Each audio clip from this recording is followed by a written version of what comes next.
Welcome to Reaching Out. I'm Gregory Floyd, President Local 237 Teamsters. Joining us for this segment is Lesyllee White. She is the Director of Marketing for the AFL-CIO Investment Trust. Thank you for coming to Reaching Out. Thank you so much, Greg. I really appreciate having the opportunity to be able to be here today.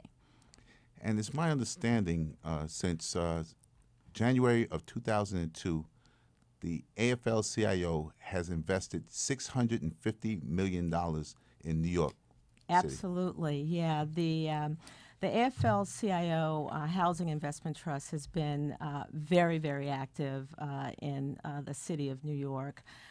We started our program, what's called the New York City Community Investment Initiative, soon after September 11th. And in fact, I was here that day before the towers fell. And there was a lot of fear soon after September 11th. No one was really investing in the city of New York.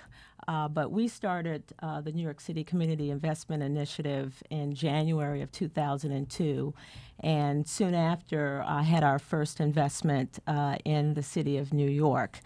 So we are very proud of that accomplishment in the last 10 years. The initiative has been a source of more than $650 million investments that we've done in 33 projects in all 5 boroughs that represent about 24,434 units of housing, nearly all of which is affordable to working families. The total estimated real estate value for those projects is somewhere around $3 billion. And also, because jobs are so important right now, as a result of that initiative, we have generated 2,800 union construction jobs from those investments. So, our view is that, this generation has to commit to preserving affordable housing like the last generation was committed to building affordable housing for working men and women. Lesyllee, when we think of the AFL-CIO, we think of this labor organization with about 14 million members in Washington, D.C., and the only thing that they're concerned with, or we're concerned with, is labor issues. So explain to our audience, how does the AFL-CIO have the initiative to get involved in jobs and affordable housing? Well, let's step back a second. The American labor movement established the Housing Investment Trust predecessor fund in 1965, and its goal was created by the founding AFL-CIO President George Meany.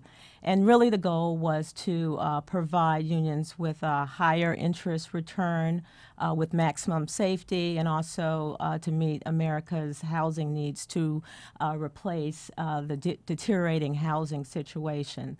So, we have a record of more than 45 years of success in generating competitive risk-adjusted returns, which is really our primary goal for union and public employee pension funds that are our investors. But our secondary goal, which is important as well, is for us to provide vital collateral benefits of job creation and affordable housing for working people in their communities.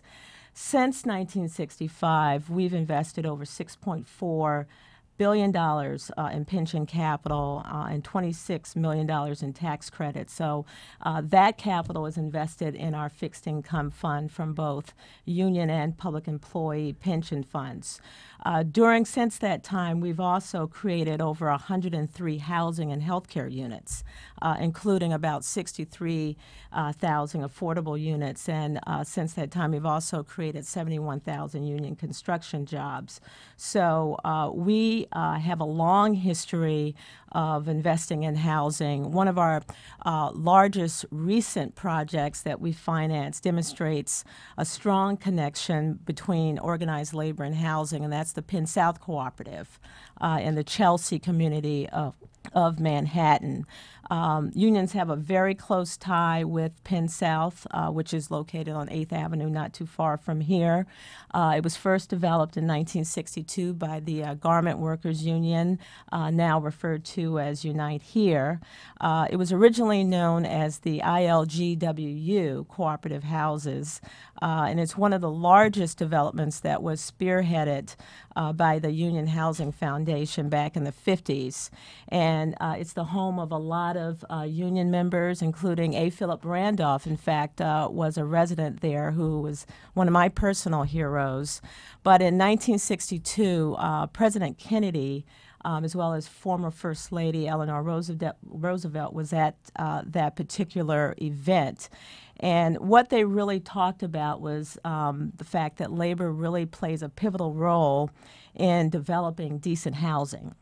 And he called upon labor to not only work for the welfare of their members, but also for the greater good of the country.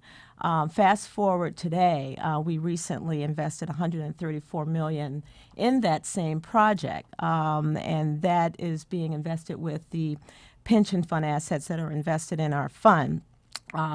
As you know, over time, those buildings become older, and so we are investing that capital in order to rehab and do some significant construction to that building, and that's going to create over 600 jobs from members that represent the New York City building and construction trades. This is Reaching Out. I'm Gregory Floyd. Our very special guest for this segment is Lesyllee White, and we're talking about pension investments, AFL-CIO's trust fund, and how they play a pivotal role in New York City's affordable housing market. And Lesyllee, because of all that information that you gave us, you're telling us why we need public pensions and how we can use public pensions. But what about the attacks on public pensions, the movement to take away pensions? Well, obviously, coming from a labor-friendly program, I'm very sensitive to the attacks that are currently taking place in our country today. And you know what's going on in Wisconsin and Ohio, and a lot of it is motivated by politics, attempting to end collective bargaining rights as we know them. And that really has a negative impact on retirement security. So, from our perspective, public employees, deserve to have cities and states, meet their pension obligations and maintain high quality public service instead of cutting taxes for the wealthy. The attacks are being made on public employees, and then they're picking off the building trades and everybody else. So our message has always been that unions are not the enemy.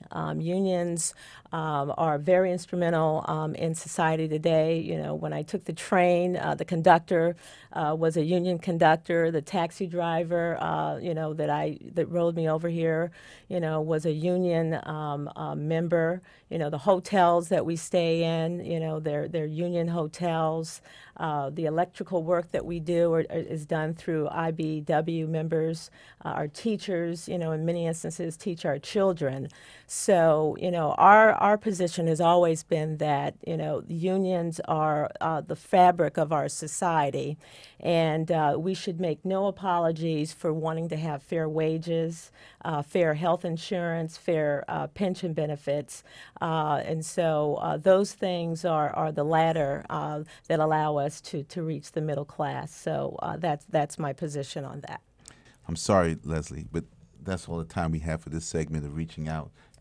I'm Gregory Floyd, President Local 237. You were listening to Reaching Out, and our very special guest, Lesyllee White from the AFL-CIO Trust.